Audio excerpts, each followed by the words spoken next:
Good morning. Have we got anybody watching today on our Tuesday health chat, which is all about stress? Let me just check that we are actually live in the group before I start chatting along and nobody being there. I'm also going live in YouTube at the moment as well, so that we get it saved immediately, and then I can save it in our membership group. Just sort my lighting out. I think that's a bit better. So anybody here, let me just see if I can see any comments. Just write hello if you're coming in. See if I'm live. Yes, there I am. Let's delete that. Anybody here? Ready to talk about this huge subject? It's quite intense. Good morning, Wendy. I can see Wendy's here. Anybody else? Hi, Joe. Hi, Jill. I don't know if there's anybody else coming in. So I'll crack straight on because I've done another presentation. There's quite a lot of little visual things I wanted to go through. And I think this topic is quite apt at the moment as the second wave of coronavirus is starting to become real. I find that, there's quite a lot of feelings around. Hello, Anne. Good morning. Anybody else coming in? Let's have a look. So I've got Wendy, Joe, Jill, Anne, and Anne. Two Annes. And Gillian Jones is here, and also Gillian Denton. Good morning. All right, so let's crack straight on then with this presentation. It's all about stress today and stressors. Now, the 40-plus woman's body is so much more stress reactive, and we've talked about this before. It's to do with the hormone cortisol and how it's affecting your other hormones. Obviously your other hormones are affected because of the estrogen decline, and it's affecting that cortisol, so it becomes so much more reactive. You're more reactive anyway. And also the liver plays a huge part in menopause and beyond, because it's needing to detox your body all the time. And because there's lots of hormones that you don't really want, because your body's trying to make a different kind of estrogen all the time, it's swimming around your body and it needs to get rid of it. So the liver's working hard to get rid of those estrogens that it doesn't want. And so therefore the liver is compromised at this time as well. So there's quite a lot going on here. We need to make sure that liver is nice and clean. First of all, let's have a look. What is stress? And this is the actual definition. It's the non-specific response of the body to any demand for change. And that can be in all sorts of ways. We're going to talk about all sorts of different stresses today, because, like I say, we are more susceptible to stress now that you're in this age group. So we've got positive stress, and when you feel stimulated to deal with the situation. So you do need some kind of stress in the body to allow that to happen. And your body is adaptive to that. It does want some positive stress. But then you get the negative stress when you feel threatened or not able to control a situation. And this isn't just in your mind, this is also in your body. So your body, if it cannot deal with all of the estrogens that we don't want in our bodies, it reacts, and it becomes a negative stress. It's so we'll move on to the 4 different types of stress here. So we're going to talk about these 4 things. So you've got environmental, you've got food and drink, airborne toxins, and also your mental health. Now they all work together, and we're going to look at each of these, and some of them are completely practical. And the big one is the mental health, because you think you're coming to this talk and you're going to just talk about mental health, but it isn't just about that. It's about all of these other things that are playing a part in the stress of the whole of your body, and therefore the stress of your mind. Like we always talk about, mind and body work together in harmony, hopefully, but also sometimes, you can rub it up against each other. So let's do the easy ones first. And the first one is your airborne toxins. Now, these are uncontrollable because they're in the air. You can't really control them. So these are things that you're breathing in generally. And the smoke, obviously, is one. In gone are those days when we used to be in the pub and the smoke, everyone was smoking and you were breathing in their smoke. Incredible, really, is it, when you think about it? But paint and glue fumes. There's asbestos. That was a big one, wasn't it? And it really did, damage people's lungs. Cleaning products have huge amounts of stuff in there, chemicals that can be, detoxifying for our bodies. Molds is a big one. Now, there's huge studies out in the States at the moment about mold in your house and how it affects your body and how it can actually lead to disease. So mold in the home, you're breathing it in. It's these little airborne molds that aren't great for us at all. And then general air pollution. Now, you can't really do anything about this if you're living in a city or a town and there's lots of cars going by. Obviously, this is always in the news, these environmental issues, and they are being worked on. But these are things you can't actually control. So they're there in the air, and this is what your body has to deal with all the time. And if you think, you go back to your grandma's era, and she would not have had most of those, or she may have had smoke. That would be the biggest one. But all of those other things she probably didn't really have. She might have had a bit of mold. But these are new to our bodies. So this is probably in the last 50 years that our bodies have had to adapt to control, looking on how to detoxify our own bodies. So you're breathing something in and it's going to toxify your body. And your liver has to work really hard to get rid of it in whatever way it can, in all of the ways that we expel toxins in our bodies. So that's, you can't really do much about those. These are a bit more controllable. And again, nobody talks much about this in the UK, but in the States, there's lots of information and lots of studies out to say that this can really make a difference to our body. So smoking itself, obviously, you can control that. You can stop smoking. So if you're inhaling something and it's going into your lungs, your body has to process that because you're putting it into your body, and it has to get rid of it because it is a poison that you're putting into your body. Now, these are unusual ones. The shampoos, your skin products, your toothpaste, all of the things that you put on your skin. And you might think, oh, that's fine, but have a look at what's actually in these products. And they are quite chemical heavy.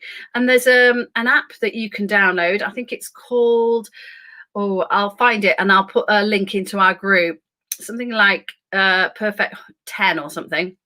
And you can actually use the barcode of your moisturizer, and you can check how many chemicals are in it. So this is something that is quite fairly new in the UK, like I say, but now there's lots of clean products out there in the market that you can just buy from Boots or wherever. I actually use Tropic and I use Neil's Yard, and these are completely paraben free and all the chemical free. I mean, it's tiny. You think it's micro, but these little micro things can make a difference. Toothpaste is quite difficult to get hold of in the organic sphere. You can get these like little powders that you can use. But let's look at these other things, the microwaves. Now, that's been talked about for a long time. Where is your microwave in your house? And do you stand by it when it's on? Again, I'm not so sure. There are studies being shown, but they're not conclusive. So that's just one that I put in there as an idea of a thought. And then your electromagnetic fields from your mobile phone. Again, lots of chatter about this, lots of controversy. So just interesting just to think about those things. And I want you just to highlight those in your mind. So these are controllable things. If you think about the shampoos, the skin product, you can straight away could change those. Next time you need to rebuy the clean versions. It was highlighted to me when if you have a cold and then someone said put Vicks vapor oil on your feet and it will stop you coughing in the night, and it really works. And you think, how on earth does that work? Obviously, it's being absorbed through the soles of your feet and going into your body and your system, and it's helping you. So incredible, isn't it? If you think of something that you put on your skin. So think about that. It's a really interesting concept, but it all goes part and parcel with the stress of the body. If you're putting chemicals in your body, you are stressing it, and it needs to do something about it. The other thing that I haven't put on there, I want to just highlight, is excessive exercise is also a stress on the body. And this is a big thing we talk about in the 40 plus woman, that don't over exercise. Exercise, all as it is also already a stress on the body. And to actually adapt your body, you need to stress it. Like we talked about last week about bone health, you need to stress the bones to enable those osteoblasts to actually form. So stress is a good thing for the body to progress and to get it working better and to get it more efficient. However, there's a fine line, and this is the tricky bit, to know your own body and how much you're overdoing it. So if you say, I would say 7 days a week is definitely overdoing it at the 40 plus woman. And the woman who has exercised all her life for 7 days a week, you know, running up to 40 plus, she's going, well, I've always done it, so I'm going to continue. But what happens is your body it's a longer time to recover whatever fitness level you are. Again, it's trial and error. It's all very personal to you, and it's all about you knowing how far to push your body, and knowing when you need a day off, and not feeling guilty when you do have a day off. Because I do find this sort of real fit women who are amazing, they're like really going, they feel guilty for stopping for a couple of days. I have a friend of a friend who is this person, and during lockdown obviously she couldn't go to the gym, and she really did stress her out just not going. But however, she went back to the gym and she was the strongest that she's ever been, because actually you gain your strength and everything when you actually rest. So you'll stress your body as you're actually exercising, and then afterwards the recovery time is the part that does the work, and it's the bit that makes you stronger, it's the bit that makes you fitter, if you like. So another thing you can control is the excessive exercise. If you are an excessive exerciser, just check yourself and notice how your body feels. Wake up in the morning, think, oh, how do I feel today? 1 to 10, you know, check yourself. It's really important. Food and drink, here's another one. We can actually control of all of these. Now, there's no surprises in this list. I'm sure you've seen, looking down this list, yes, you know all of those. So alcohol, I've talked about it before. It stresses the system. Again, the liver has to actually prioritize alcohol over anything else. So if you're eating lots of sort of processed foods or takeaways, and you have drink alcohol with it, it will get rid of that alcohol toxin first before any E numbers or anything. So the additives in the E numbers, so any processed foods, excessive sugar, excessive salt. Surprising ones here probably are your metals in fish. Again, this is from the States. Again, they like you to have cold water organic fish to eat. They always talk about that in their training courses, but it's something in the UK we're not that aware of. Again, I don't have much information on that at this point, but I will find out. Tap water. Interesting. Now, in the UK, there was added fluoride to tap water. I'm not quite sure if it's still in there, but often when you drink tap water, you can taste chlorine because it is recycled, remember. So a good way is just to use a Brita water filter, a carbon filter, filter your water and drink it then. Again, tiny little things all add up to making your body more efficient. And that's what we're always after at this time of our life. You've got anything man-made, think about your food. Where's it come from? Is it a single ingredient? Has it come from complete farm to fork, as I like to call it?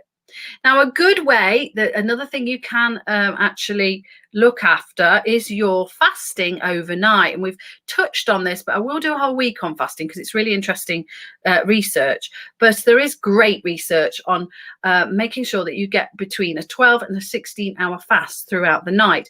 And this gives our body chance to detox, chance to get rid of all these toxins and all the stresses in the body.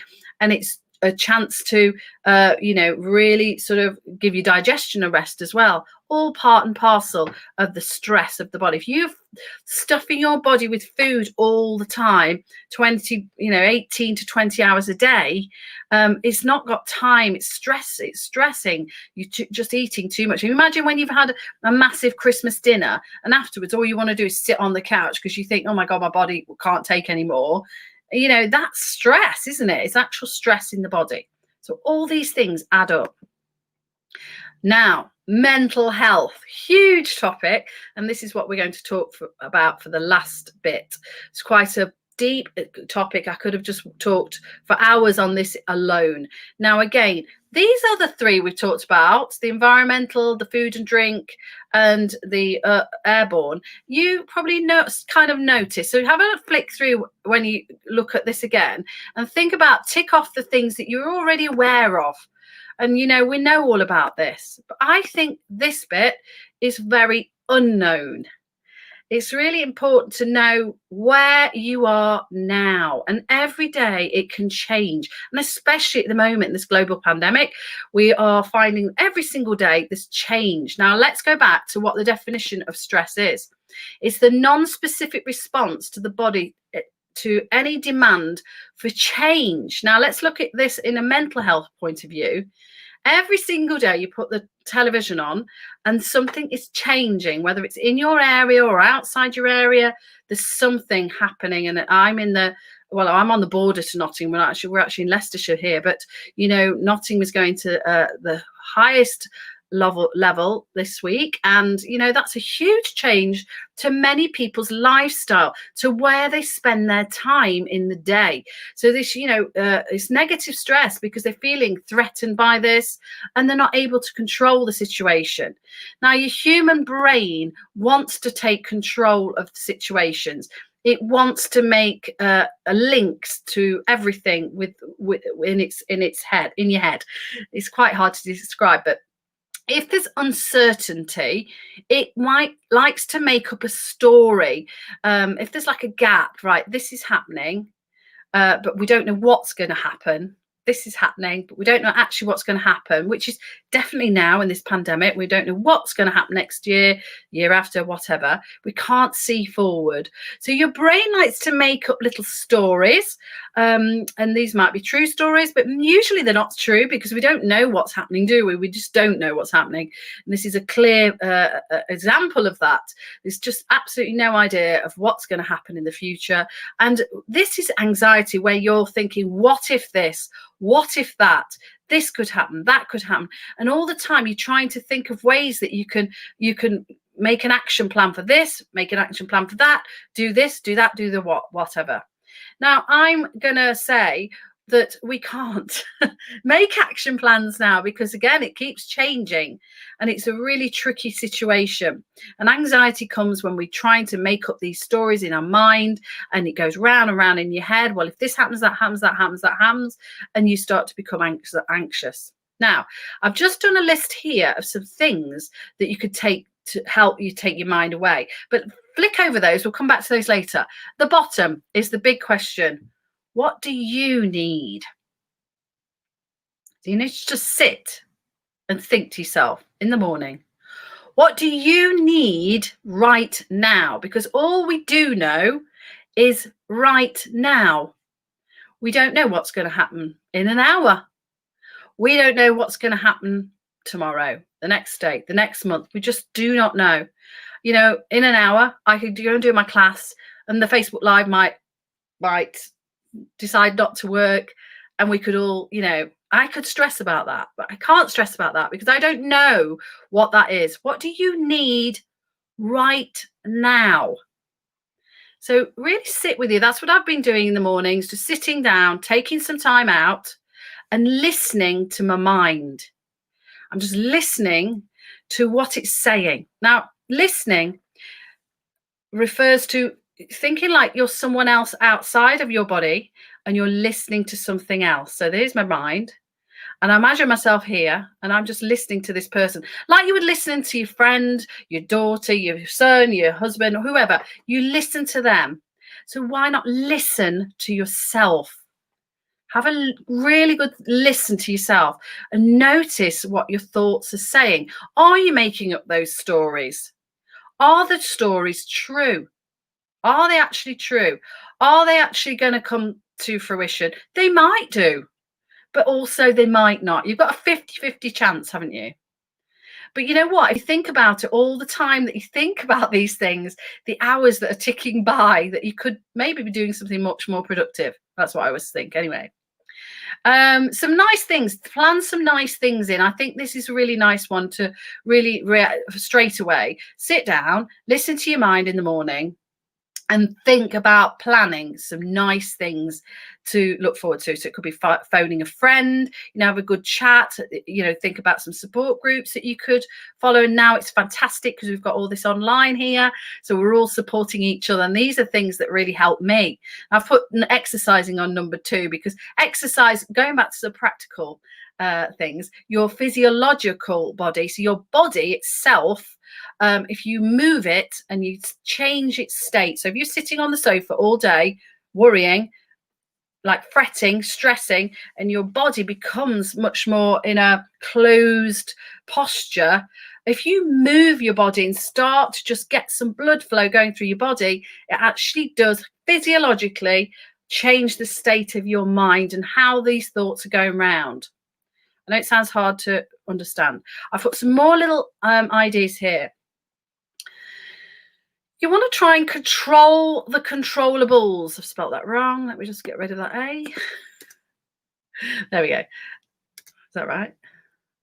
Anyway, there's 3 things also by moving, changing your state. Singing can make a real big difference. And I've been in the car and putting on the 80s, absolute 80s or whatever it is, and just singing, because there's always a tune that the tune, the words to, and it's really good. Laughing is amazing. Get on YouTube, put up your best comedian that you love.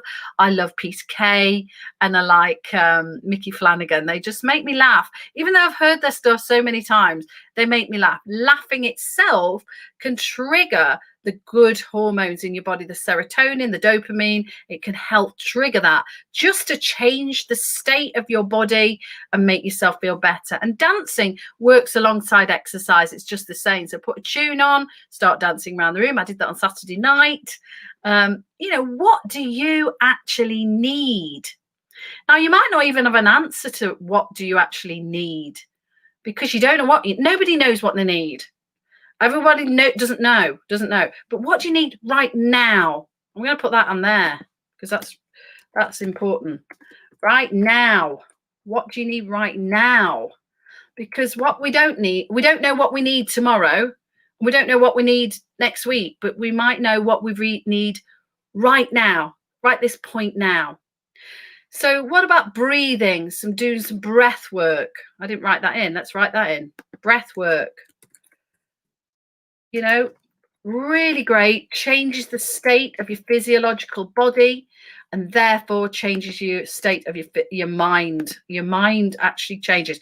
The hormones change. Your parasympathetic nervous system changes when you do these different things, where you're moving your body, you're laughing, you're singing, you're using your senses. Your breath work is so underestimated. I bang on about that all the time. Now, there's some points to remember if you are feeling stressed. Firstly, let me go back. What is it in your body that feels stressed and how does it come into your body? So are you feeling like nervous tummy? Are you feeling, some people actually shake. Some people feel like they go to the loo more.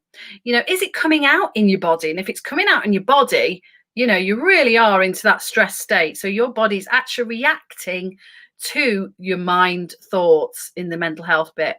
But it could also be those other things we talked about, those practical things earlier.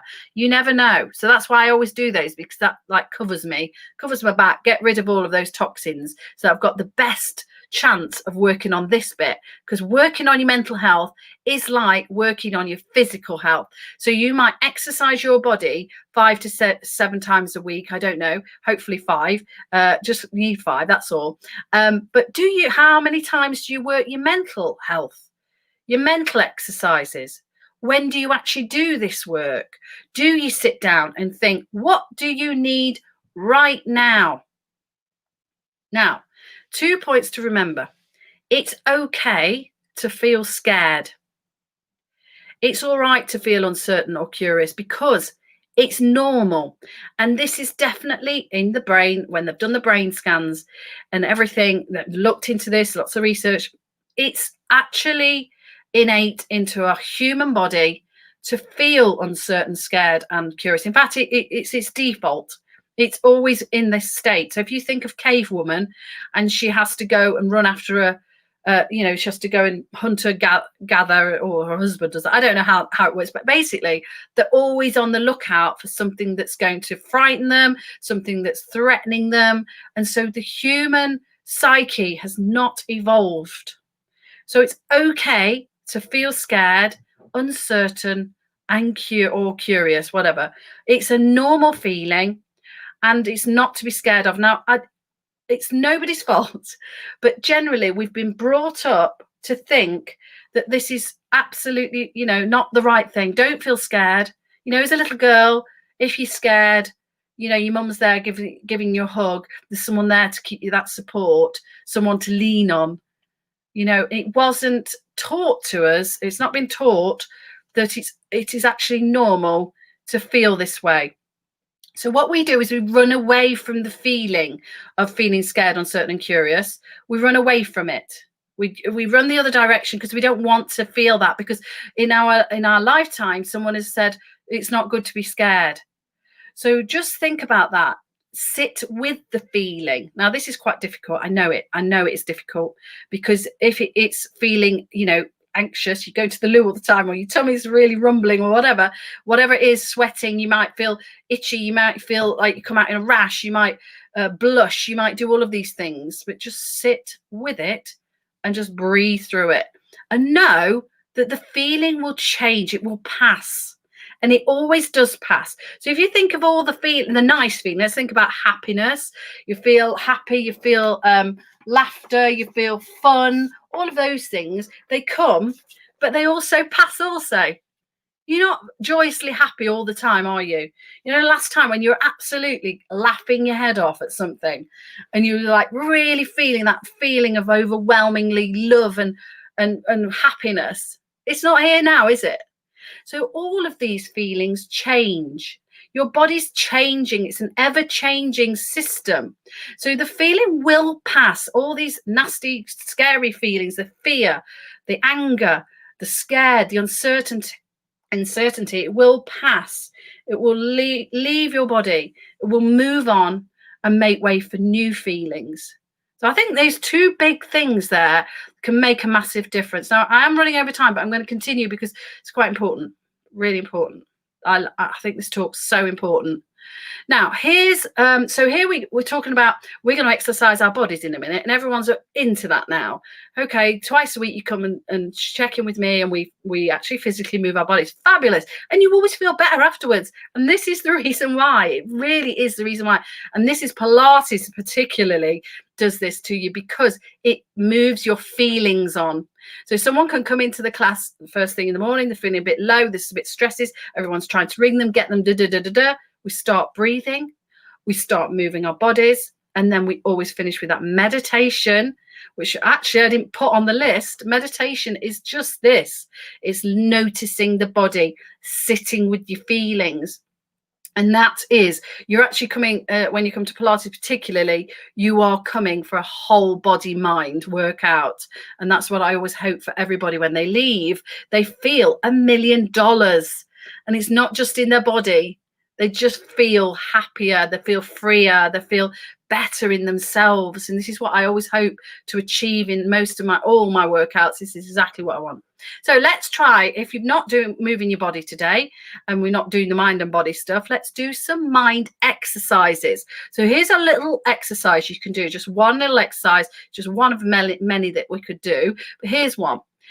Do a daily mind audit. So I've done general things here, and you want 2 columns, and one column is I can control, and the other is I can't control. Now, I've done it really easy here. Let's look at the things you can't control. So it's all about, again, controlling the controllables. It's a really easy system to look at. So if you've got lots of personal stresses in your mind at the moment, get it written down into a journal. Start some journaling. Start just writing down your feelings. Again, it just gets it out of your mind. So here we go. We can't control the pandemic. I mean, it's obvious, isn't it? We can't control it. Nobody can control it. Okay, don't let your mind then run onto something. I can't control the pandemic, so what's going to happen to my life? Because all of it starts at the beginning. You can't control it, so don't go with the mind chatter, because it's just no point. It's a waste of mind chatter, if you like. You can't control any decisions made by government or senior leaders or your councillors. You just can't control them. You just can't. Someone might go, well, you can. You could vote them in. Well, we haven't. We're not here now. We can't do that right now, can we? What can you control right now? If you're someone who gets road rage, you can't control traffic jams or the way other people drive their cars. You just can't. You can't control other people anyway. That's a big one. You can't control your other half and what he's thinking or what your kids are thinking. You can't control them. You might think you can control your kids, but you can't, especially if they're growing up. If they're growing up in the teenagers or late teens, or like mine in their 20s, still living with us, you want to control them, but you can't. They've got their own minds. And they should have their own minds, and I really want them to have their own minds. If you're going to try and control your kids, they're always going to be looking to you to control their minds. So if that's what you want for the rest of your life, then that's fine. But think about it. You cannot control anyone else, only yourself. You can't control the microeconomic impacts. You can't control how this is going to affect us nationally or internationally, worldwide, economic. We can't. Don't think about it. There's no point. All you can control is you. You can't control other people being ill. So if you've got other people around you becoming ill with the virus or whatever, unfortunately, we just cannot control it. You can support them. You can be there to help them in any way that you can, but you can't control it. Let's have a look at the things you can control. You can control watching what news you watch on the TV. And I think this is a huge one. Your mindset will completely change. I've trialed this myself. A few days of not even putting breakfast telly in, which I normally love, not putting it on at all. And instead putting YouTube on and putting some comedy on YouTube.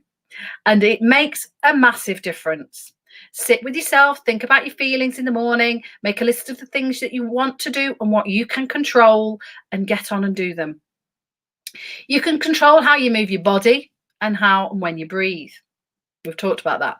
You can control the food that you put in your body. You can absolutely go shopping and buy any food you want. There's no, this is the beauty of being in this society that we live in. We can eat anything we want. So you have that in your control. So nourish your body, put great food in it. Maybe if you are in lockdown and you're spending more time at home, get some new recipes out, try some different foods, try that. It'll change your mind. It'll take it to another place. You can control how you react or communicate with people. Now, I think this is a huge one at the moment. I've noticed quite a lot of stressed people around me. When you learn this stuff, you really look around and you go, oh, she looks stressed. Oh, I can tell by what your bodies are doing and how you feel stressed. You can react, they can react because their body's showing it.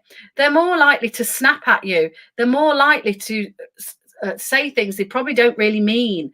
It's just your animal brain talking. And this is what happens when you're in that stress state. Your mind just jumps to that animal brain and it reacts.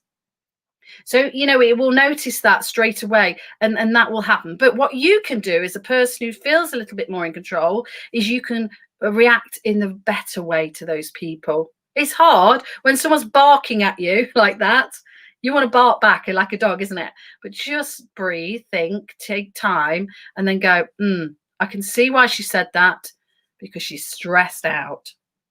You know, you can stop, take a bit of time out, and then react in the way that you need to help her, and also to help yourself. If you snap back at people that are snapping at you, it makes you feel awful as well. So you've got two people who feel awful as well. And you can control how to choose and spend your day. How are you spending your hours? Are you spending your hours with the television on news channel all day, waiting for that news that your brain's been going, well, if this happens, this happens, this happens, this happens. And then you can tell to your friend, well, I told you that would happen. I mean, is that what you're doing? Because that isn't really, I don't know, it's not productive. It doesn't feel good. It doesn't feel good in my body to do that. And you know how it is.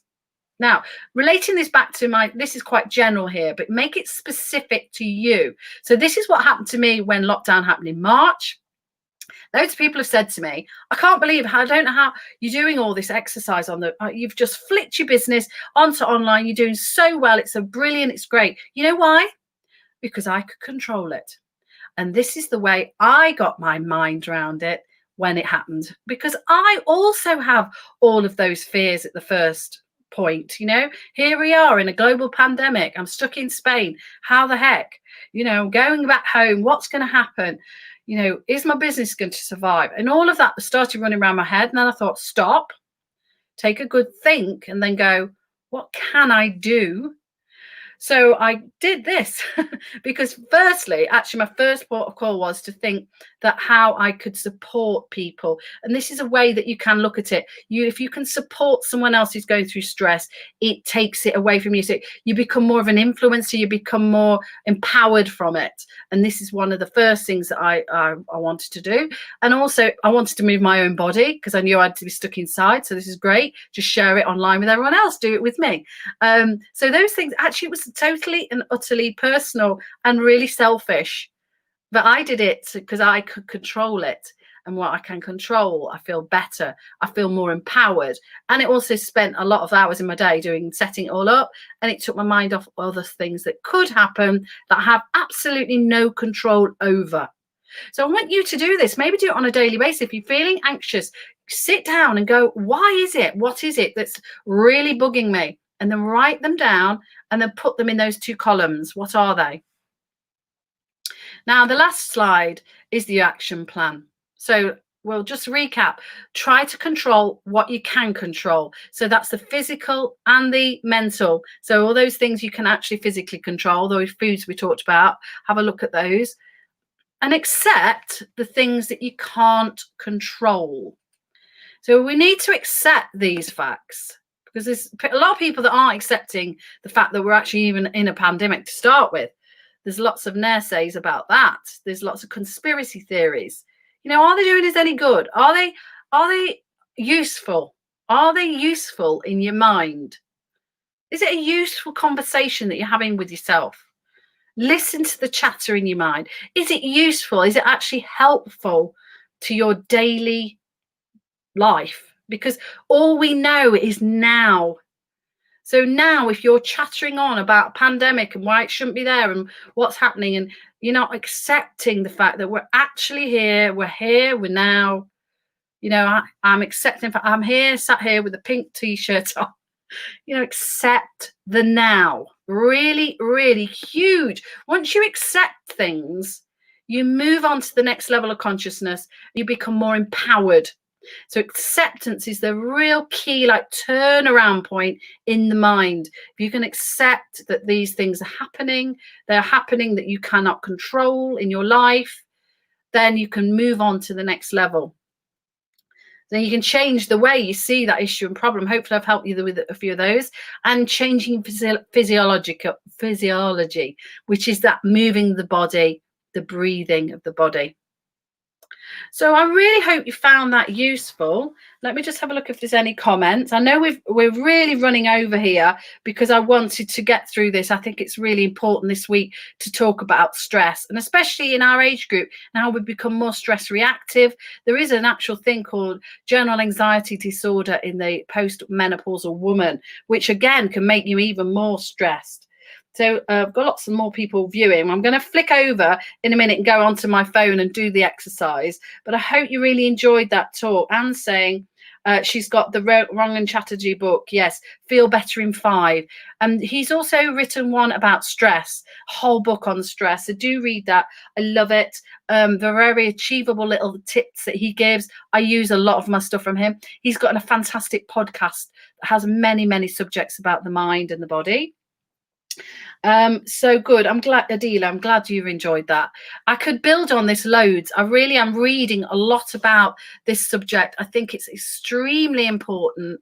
You know, I know a lot about the body, as you know. I know a lot about your food and all of that. And this is the missing link to me. And when I found out about this stuff, it's just absolutely golden. That acceptance part is so important to whatever the issue or the problem is to you. You need to accept it for how it is now, today, because we don't know what's happening the next hour or the next week or the next day. We just don't know. It's even more uncertain than ever before in your life. It's just that society has brought us up to find its certainty and to think life is certain. Life is certain. If you go to school, you do this, you do the education, you go this, you do your A-levels, and then you certainly get a really great job. And also in our generation, maybe the generation before me, we had jobs, we got in a job and we stayed in a job, and all of that certainty was around us, and it made us stay in our comfort zone. And, you know, staying in your comfort zone doesn't grow your mind, it doesn't grow your body, it doesn't grow anything. So your mind is growing all the time. So that acceptance of that things do change. It's okay to feel scared. I think are golden bits of information. Oh, good. I'm so pleased that you enjoyed that, Joe and Anne saying that. Right, I'm going to sign off now, run downstairs and pop the music on. We're doing a nice workout to get our bodies moving. Hope you enjoyed that. Cheers. See you in a moment. See you in a minute. Stay where you are. Stay where you are.